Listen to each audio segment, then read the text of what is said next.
At 2 a.m., the sky above Tel Aviv lit up. But this time, something was different. After the interceptors fired and the smoke cleared, dozens of small glowing objects began raining down across the city. Not one, not two. Dozens, scattered across multiple streets, multiple neighborhoods, all at once. And what those objects turned out to be tells you everything about where this conflict is heading. What happened that night was part of what Iran calls Operation True Promise 4. And by this point, the campaign had already reached its 21st wave. Let that sink in for a second. Over just the first few days, more than 200 ballistic missiles had already been launched toward Israel. This isn't a single act of retaliation anymore. This is a sustained, calculated pressure campaign.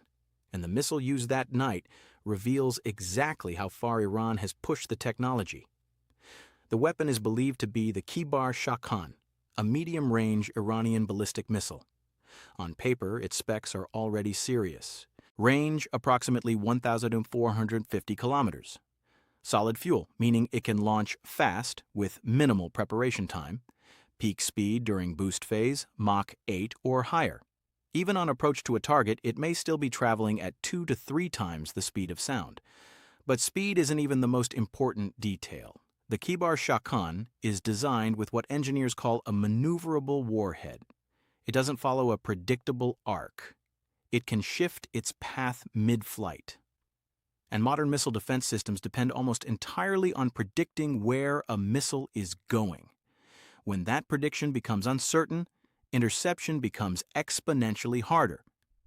But here's where that night crossed a new line. Instead of a single explosive warhead, this missile appears to have carried a cluster munition warhead.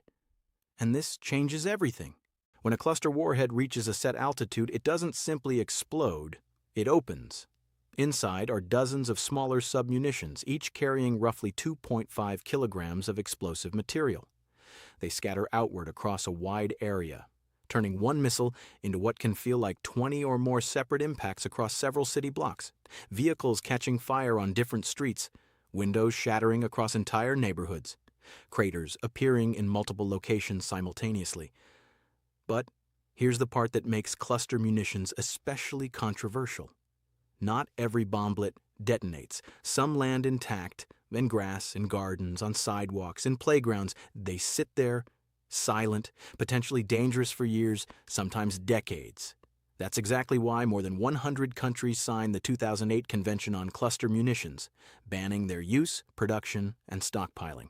Iran did not sign it. Neither did Israel. Neither did the United States. And that legal gray zone is something international organizations are actively debating right now. So what has this actually meant on the ground? That night alone, 12 people were wounded in central Israel from submunition impacts. Since late February, the broader conflict has resulted in dozens of civilian deaths and thousands of hospitalizations.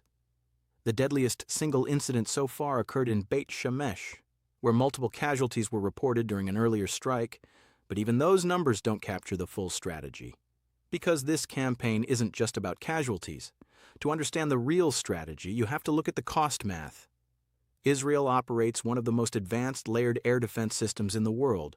Iron Dome for short-range rockets, David's Sling for medium-range threats, Arrow for long-range ballistic missiles outside the atmosphere. Early in the conflict, interception rates were reported near 90%. But here's the problem. Each Arrow interceptor costs around $3 million. Some David's Sling interceptors approach $1 million per launch. Meanwhile, many Iranian ballistic missiles cost an estimated $200,000 to $500,000 to produce. Defending against a missile can cost several times more than launching one. At scale, that imbalance becomes a strategic weapon in itself. This is what analysts call a saturation attack strategy. You don't need every missile to get through. You need enough of them, often enough, mixed with drones and decoys, that the defense system gets strained.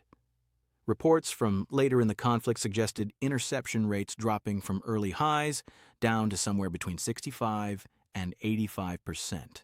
In at least one widely circulated video, a single incoming missile appeared to evade more than 10 interceptors before reaching its target.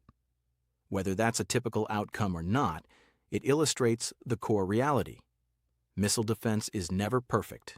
And if you've been following closely, you already see the deeper objective.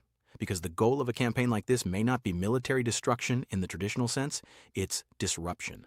Sirens across cities night after night, schools closing, businesses shutting down, millions of civilians spending hours in shelters. Cluster munitions amplify that psychological pressure, not just because of the explosions, but because of the uncertainty they leave behind. A single unexploded bomblet in a park can keep an area restricted long after the strike is over. The battlefield expands beyond front lines. Economies absorb the cost. Governments are forced to dedicate enormous resources just to maintain normal life. Israel has not remained passive. Israeli officials have characterized these attacks as deliberately targeting civilians, potentially constituting war crimes. In response, Israel has launched hundreds of airstrikes on Iranian-linked targets within just days of this escalation. The United States has also increased military pressure in the region. Each side calls its actions defensive. Each escalation produces another response. And that cycle is the real story right now. More than 20 waves of Iranian missile attacks have already occurred. Israel continues to rely on its layered defense systems, but the strain on those systems is now part of the strategic equation itself. Missiles versus interceptors. Cost versus cost.